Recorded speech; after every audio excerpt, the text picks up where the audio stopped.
قسم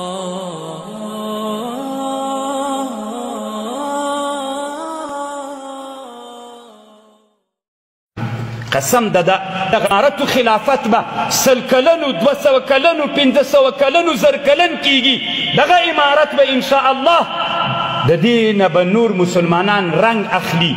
موږ ته نور اسلامي نړۍ انتظار ده. د نور اسلامي نړۍ دپاره به موږ یو مثال سو. هغوی چې موږ وویني هغوی به خپلو وطنونو کې انقلابونه شروع کړي. ان شاء الله مسلمانان به خپله روحیه واخلي، ځکه مسلمانان د دنیا دومره ناامیده سوي دي، دومره د مظلومیت حالت کې دي. ای علماو، قسم په خدای باندې تاسې د دنیا د مسلمانانو دپاره نن معیار یئ. د مسلمانان د دنیا موږ ته امیدونه لري. داسې څوک نسته ده چې دنیا مسلمانانو زړونه په یخ سي. موږ ته په انتظار باندې دي. انشاءالله د ټولې دنیا مسلمانان به د موږ نه بیا رنګ اخلي. ډېر پام وي چې موږ نه ناشکري و، ناعدلۍ ونسي، عصبیت ونسي، وطن پرستی ونسي.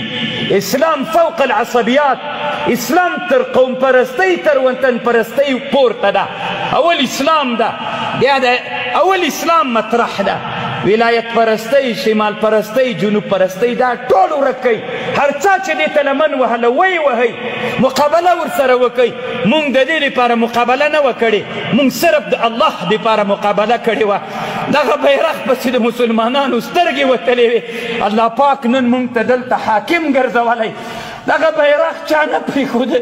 دغه بیرغ سره خلکو عکس اخیستل جرم و. په میاشتو میاشتو باندې هغه دپاره زندان و. الحمدلله نن موږ ته دغه رپان ګرځېدلی ده. الحمدلله نن د دغه بیرغ حاکمیت الله پاک موږ ته راوستلی ده. ډېرې خبرې نه کومه. مسلمانانو ورونو، خصوصا علما ورونو، عمر رضی الله عنه وایي که په فرات بیالې کې یو په 100 میږه دریاب ته وغورځېږي، الله پاک به یې د ما نه غوښتنه کوي. بیا هم د یوه خبر کوم مشرانو، خیر د خوابدي کېږئ به نه. په باچایي کې قانون دا د خبرې به لږ وي. داسې نه چې هماغسې مخکې یو ساعت زتي لګیا یو 15 ساعته د خطبه وي.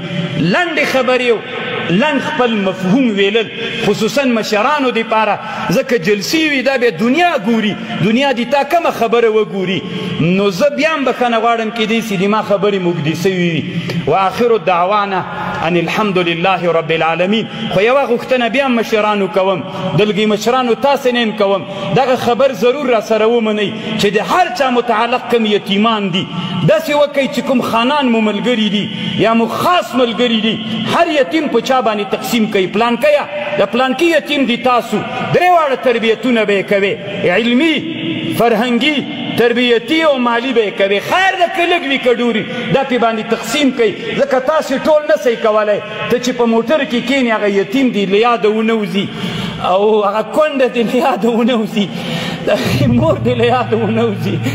ځکه وایي سخت په دې خوابدي کېږي، ملت هم خوابدي کېږي، او د هغه چې بې پالنې پاتې سي نو الله هم خوابدی کېږي. یتیمان مو چې لیدل په موټر کې تېرېدلې، ودې پېژانده چې دا د پلانکي موړي صاحب زوی شهید شوی، ورته راکښته سه په سر یې لاس تېر کړه. الله پې خوشحاله کېږي. خیر د علماو مجاهدینو د یتیمانو په حق کې ډېر کوشش وکړئ چې هغه مو له یاده ونه وځي. الله هم پې خوشحاله کېږي، ملت هم خوشحاله کېږي، مور و پلار هم خوشحاله کېږي. د هغوی به علمي فرهنګي ټولې هغه تربیتونه هم سوي. خدای نکرده چې بیا څوک ونه وایي چې بې د پلانکي مجاهد زوی بې لارې سوی و، بې تعلیمه سوی و، او داسې و لباس کې وګرځېږي چې د تا داسې وسکټو کالي وي او د غره شکېدلی وسکټ وي، شکېدلي کالي وي. د الله په خاطر باندې چې له یاده مو نه وځي، دا یو ډېر لوی مسؤلیت ده. دا دومره وخت خو چې خو مونږ روان ولو، اوس مونږ الله امتحان کې واچولو. رب اغفر وارحم وانت خیر الراحمین.